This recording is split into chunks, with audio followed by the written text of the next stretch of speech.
Hey, happy Sunday, y'all. How y'all doing? So let's talk because there's some things I just found out about New York City, and I don't think anybody really knows it. But for the ones that do watch the news and watch everything that's been going on, even on the internet, you should know this. So, two pieces of news I want y'all to know about because I think this is crazy. For everybody who is a Target lover, this might hurt your feelings. And I can't believe in myself because I had to watch the video to believe it, but I seen it with my own eyes. This reminded me all too well about the PC Richards and the Walmart and all that stuff from years ago when they had the whole holiday crazy sales, right? So apparently Target is leaving New York, or they want to leave New York. That seems to be the rumor of the century right now, and people have been going crazy about it. So real shoppers is really losing their shit right now because they like, okay, we lose Target, then where are we gonna go? New York barely have a good selection of stores. Department stores, I'm wishing that we could have kept the airport ones. But I wish we could have had the Costco's near us, or we can have the Sam's Club, the Hobby Lobby, things like that. And I feel like the best stores we got is at home and Target. And we don't even have a Michael's over here anymore. They took that down, just like they took down Walgreens. We really don't know why, but one of the stores was bankrupt as of 2022, and that's why they had to take it all down. The last one was here in East Tremont. So, as we already know about the whole rent situation in New York City is going chaotic. But what y'all didn't know is that some of these realtors and some of these builders, these people that build these buildings and everything, they actually admitted to a lot of realtors the reason why people cannot afford some of these condos and other buildings, these other apartments. So we're talking about from Midtown, we're saying 110th Street going further up to 125th Street. And now it's over by Millionaires Row or Billionaires Row, whatever the section is called. So it's this one realtor, she admitted that a friend of hers who's an architect purposely started building up buildings around Manhattan, specific because they know nobody's gonna buy it. So what do?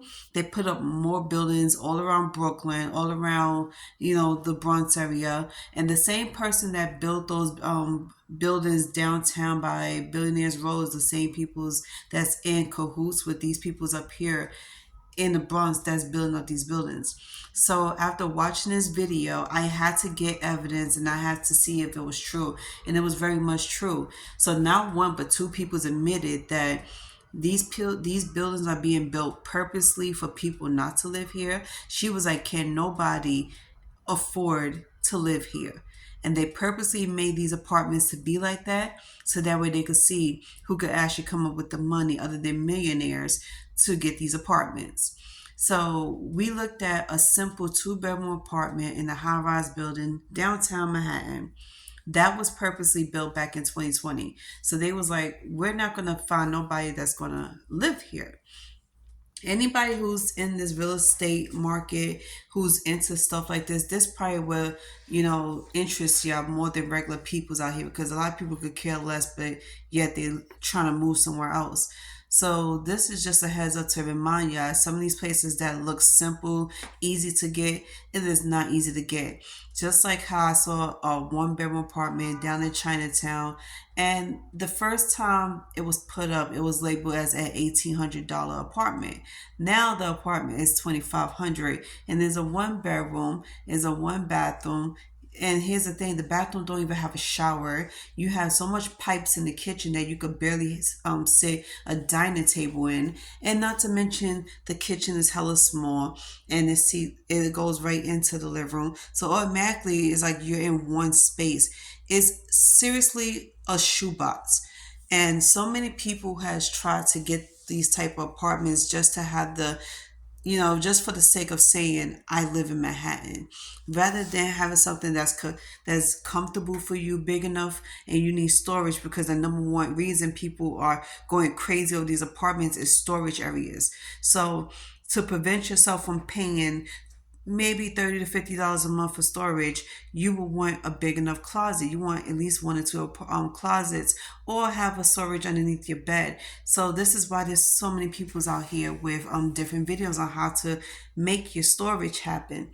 But I think it's crazy. Y'all let me know down in the comments what you think about this real estate situation. I think it's really crazy. I think it's very petty, because you're trying to prevent people from moving in New York. So many people that's coming from other states or other countries that wants a better opportunity here in New York, they not getting that actual opportunity, but more like their actual nightmare, because they come to find out they gotta stay with other peoples out here. They gotta shack up with peoples. Some people have to force themselves to date and be in relationships with peoples they don't really genuinely like, in order to have a place to stay in New York, because they want a better opportunity here. And then you got the people that staying in hotels and Airbnbs, until they could come up with the money for their first month's rent. This is not even the entire year. And that's what saddens me. So nice to hear that this person did this deliberately. And then I also was looking at another realtor's video today. Mind you, I'm sitting here just looking at all type of videos, because I was curious about Manhattan, preferably 125th down to 110th, because in my mind, I was like, okay, with the amount of money that I could save up, I wanted to get this second apartment. And a lot of people out here is starting to get second apartments as well. Because for people that lives upstate and they work in a city, they have to travel up to 3 hours a day just to get to this city. Some people maybe an hour. And it's crazy because it's due to traffic. And y'all won't believe me when I say this, but it does actually take about 2 hours to get to the city. If you upstate New York, doesn't matter if you in Yonkers, or you're in Connecticut, or you're somewhere else, or you're upstate New York, literally upstate New York.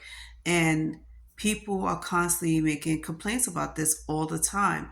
And this is why they're trying to make things a little easier. And then I heard from my baby father that they're making a bike lane. And I'm like, a bike lane on a highway?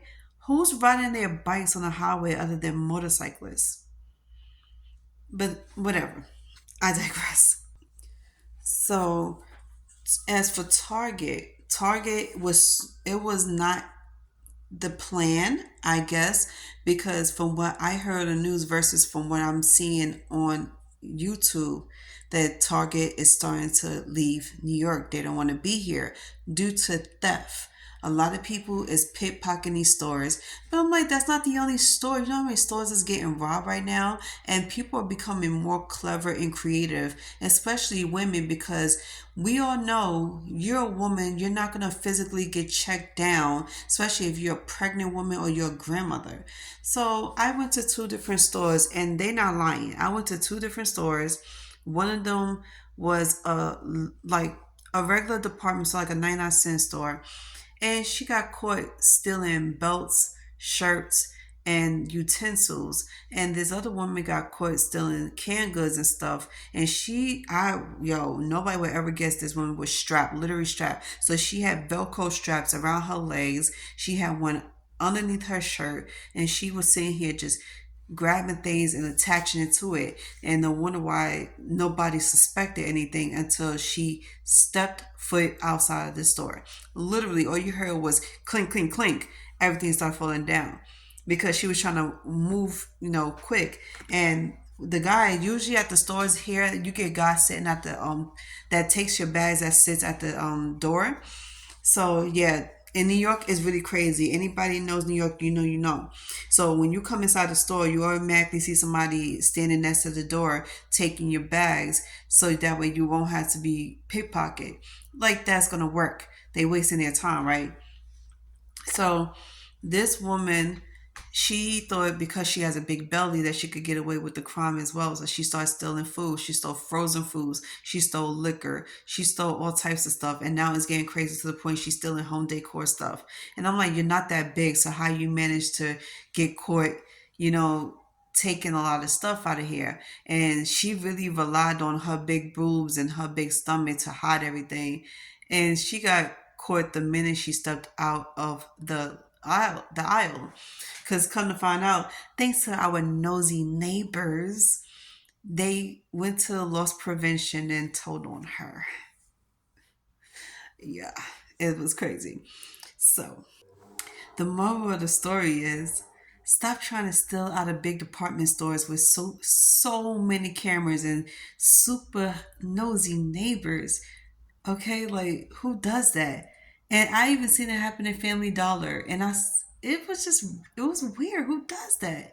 How you still dollar stuff out the store like you can't afford it? If you can afford for a cigarette, if you can afford to buy weed or even do like the stupid bare minimum, like you could do anything. You could say, I'll put it like this: if you could buy alcohol and weed and drugs, you could afford for stuff that's in the department stores. Why you feel the need to want to steal it, I don't know, but this was crazy.